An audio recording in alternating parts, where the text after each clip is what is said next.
Ya, Sobat Bipos masih di acara Bitok, Banjarmasin Pos bicara apa saja, masih dengan dua narasumber kita. Kita lanjut Pak ya untuk Pak Mawarni. Mungkin pertanyaan saya tadi Pak, apa manfaat IKN bagi Batolan Pak? Eh, IKN sebagai ibu kota negara baru tentunya banyak menyerap sisi tenaga kerja nantinya SDM. Kemudian juga eh, sebagai ibu kota negara kami juga menyiapkan barangkali pangan. Artinya di samping produk beras yang utama, kemudian diversifikasi pangan lainnya. Artinya sayur mayur kami juga semua punya produk begitu. Kemudian ternak juga kami punya produk begitu. Kemudian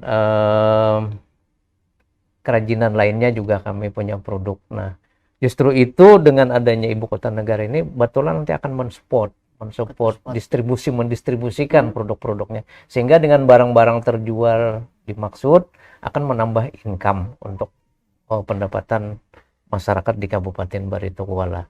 Yang kedua barangkali sisi konektivitas jalur ke ini barangkali salah satu menjadi lintasan nanti di Kabupaten Baritokuala. Contohnya di Provinsi Kalimantan Tengah itu nantinya dibangun port estate kan, yang akan memproduksi beraneka ragam pangan kebutuhan untuk mensupport menopang IKN di Kalimantan Timur.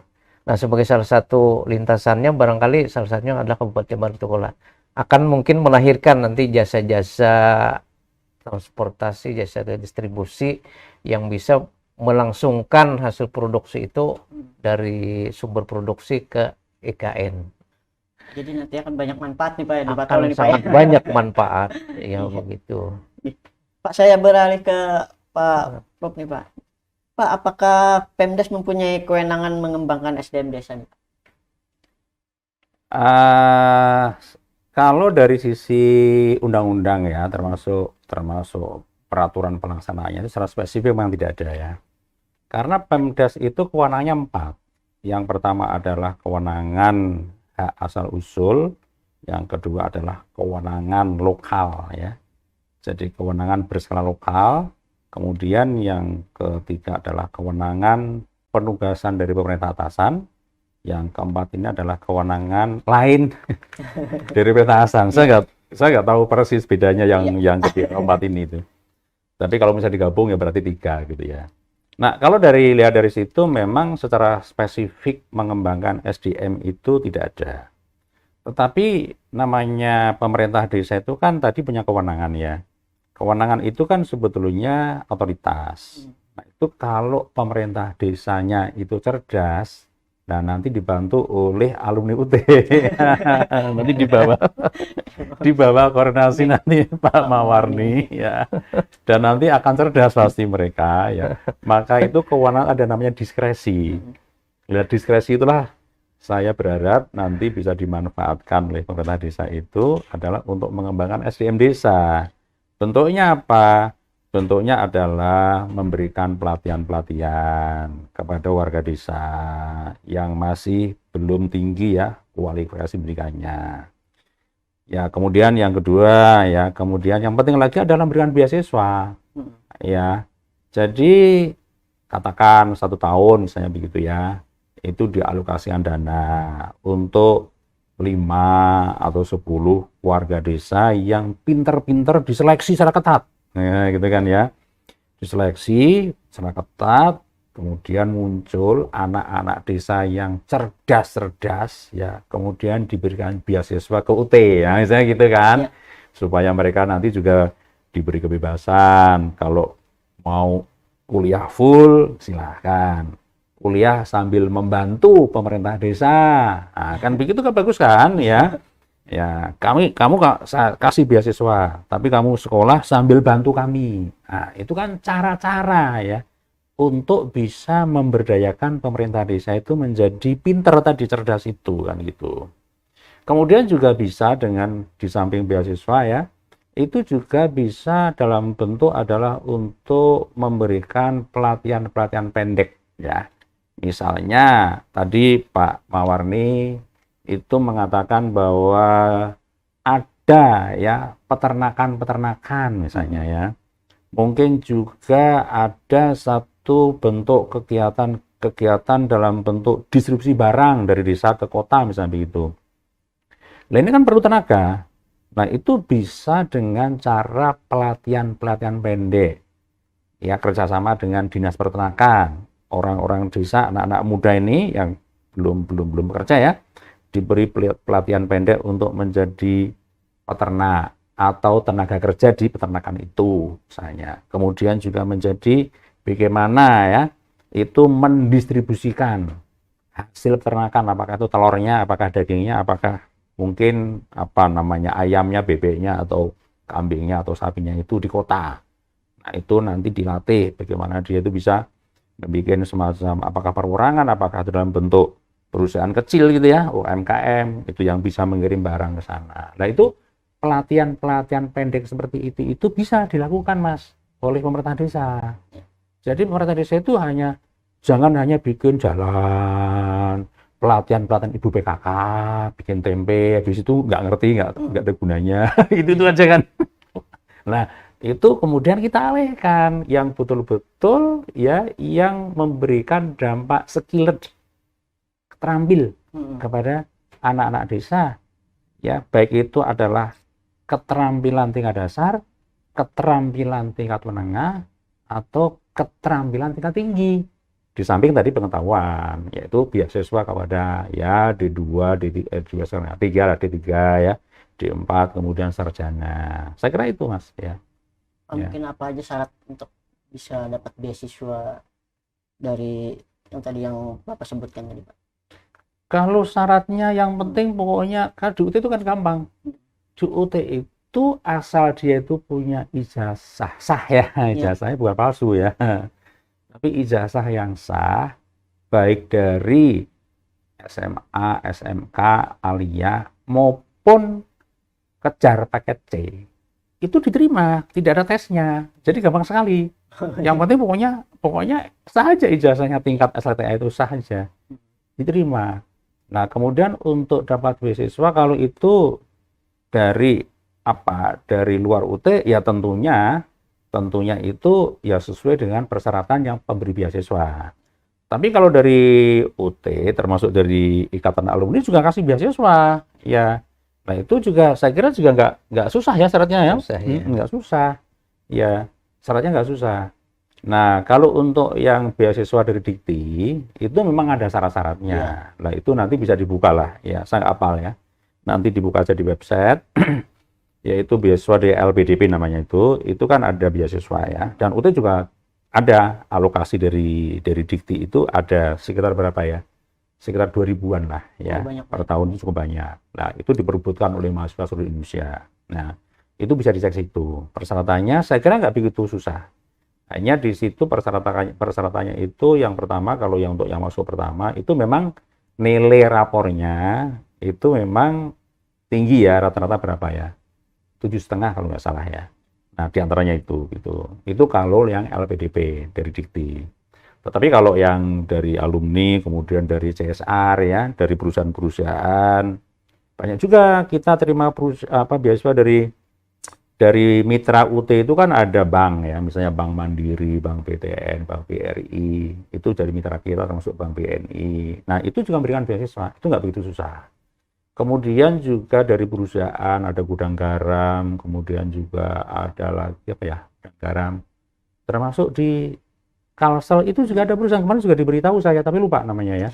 Ada beberapa perusahaan itu yang memberikan beasiswa dalam banyak juga ya, pihak ketiga yang ketiga ya. Ya, mereka kan punya namanya CSA. Ya, jadi apa namanya? Corporate Social Responsibility itu kan. Nah, itu kan dia punya dana itu, lah itu diantaranya itu dipakai untuk memberikan beasiswa. Nah, itu saya kira nggak susah. Ya, saya kira itu. Mungkin ke Pak Mawan ini, Mbak, tanggapannya terkait beasiswa dari alumni itu gimana nih, Pak? Memang setiap kali kami mengikuti upacara wisuda sejak tahun-tahun sebelum COVID kemarin. Kami menyiapkan beasiswa untuk mahasiswa UT.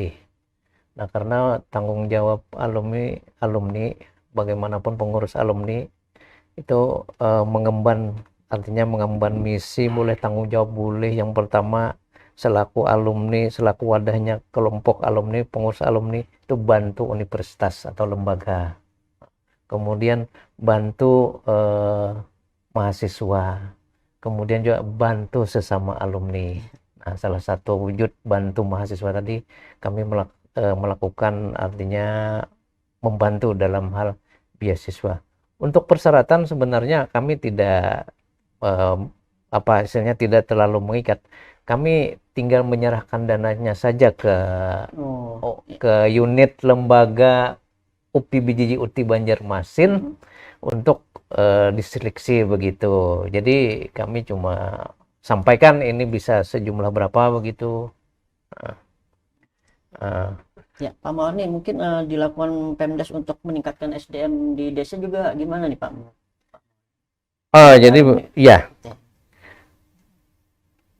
pemberdayaan masyarakat desa itu sebenarnya salah satu tugas di desa yang dilakukan oleh perangkat desa atau kepala desa beserta perangkatnya dalam rangka mengembangkan kemandirian dan kesejahteraan masyarakat dengan meningkatkan pengetahuan, sikap, dan lain-lain sebagainya. Nah, jadi salah satu pemberdayaan masyarakat desa tadi adalah mengembangkan masyarakat dimaksud, di samping mengembangkan kemandirian desa, kemudian meningkatkan pengetahuan.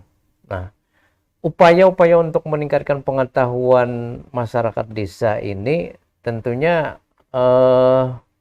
karena memang sudah tanggung jawab kepala desa dan perangkatnya, otomatis mau tidak mau dilaksanakan. Nah terus yang saat ini memang ada di setiap desa itu khususnya adalah meningkatkan kapasiti, mungkin juga pengetahuan ibu-ibu yang tergolong dari kelompok PKK. Nah, kemudian untuk meningkatkan masyarakat desa sendiri, mungkin harapan dari kami, desa bisa membiayai dalam artian di tingkat desanya untuk satuan-satuan pendidikan khususnya PAUD begitu. Artinya kepala desa membantu dalam hal pelaksanaan pendidikan usia dini di desanya. Nah, dengan cara yang mudah-mudahan bisa membantu dalam hal mengirimkan PAUD untuk mengikuti pelatihan-pelatihan khususnya. Kalau melaksanakan sendiri mungkin tidak mungkin begitu. Jadi artinya mendukung mensupport tenaga-tenaga yang ada di desa itu yang berkiprah di pendidikan untuk ditingkatkan kapasitasnya, misalnya keluar begitu, kemana begitu untuk mengikuti pelatihan. Barangkali itu dulu. Tidak terasa sudah ada di penghujung acara, tapi sebelum saya menutup, saya ingin minta closing statement dari Pak Prof juga Pak. Mungkin terkait dengan tema ini, mungkin dari Pak Prof dulu mungkin closing statement. Ya, baik. Jadi para pemirsa semuanya, jadi kalau UT kemudian hubungannya dengan pengembangan SDM RTK desa itu jelas karena UT itu mengembangkan pendidikan jarak jauh dan sebagian besar mahasiswa UT itu ada di desa. Nah, oleh karena itu, kalau dari sisi peran UT dalam rangka untuk mengembangkan SDM desa, itu jelas, karena memang sebagian besar mahasiswa UT ada di desa. Nah, kemudian yang kedua, kemudian apakah SDM yang kuliah di UT itu memberikan kontribusi langsung kepada kemajuan masyarakat di desa? masyarakat di tingkat kabupaten, provinsi, atau kemudian negara begitu. Itu jelas karena dibuktikan ya, dibuktikan dengan kompetensi dan mereka itu banyak membantu pada tingkat desa, pada tingkat kabupaten, provinsi dan pada tingkat nasional. Jadi tidak perlu diragukan komitmen UT. Itu ya. Mungkin Pak Mawarni ini closing statementnya terkait Oh iya. dengan ini. Yang pertama barangkali terkait dengan SDM aparatur desa yang berkualitas nantinya tentunya akan menghasilkan kinerja yang tinggi dan profesional serta efisien yang pada gilirannya bisa meningkatkan kesejahteraan masyarakat desa sendiri. Nah, oleh sebab itu harapan kami di desa itu bagi aparatur-aparatur desa yang masih belum berijazah S1 bisa lah kuliah di S1 di universitas terbuka. Karena dengan jaringan kami pikir semua pasti bisa. Ya. Kemudian yang kedua, ini kami melihat bahwa lulusan-lulusan PIGI pendidikan guru, pendidikan anak usia dini itu cukup banyak di desa-desa yang toh barangkali terbanyak juga berasal dari lulusan universitas terbuka. Juga kami ingin menyampaikan barangkali saran lah begitu kepada stakeholder yang terkait ini, mulai dari tingkat pengambil kebijakan, kemudian pengusul dan lain sebagainya sampai pada tingkat masyarakat desa untuk mengupayakan agar tika di desa itu bisa mencapai tika negeri. Dengan adanya tika negeri di desa itu nanti akan menambah serapan untuk formasi status kepegawaiannya. Nah, barangkali itu dulu yang dapat disampaikan. Oke, dan terima kasih banyak atas kehadiran kedua narasumber kita. Sobat Banjarmasin Pos, kita akan akhiri Bitok Banjarmasin Pos bicara apa saja. Kita akan bertemu lagi nanti. Assalamualaikum warahmatullahi wabarakatuh.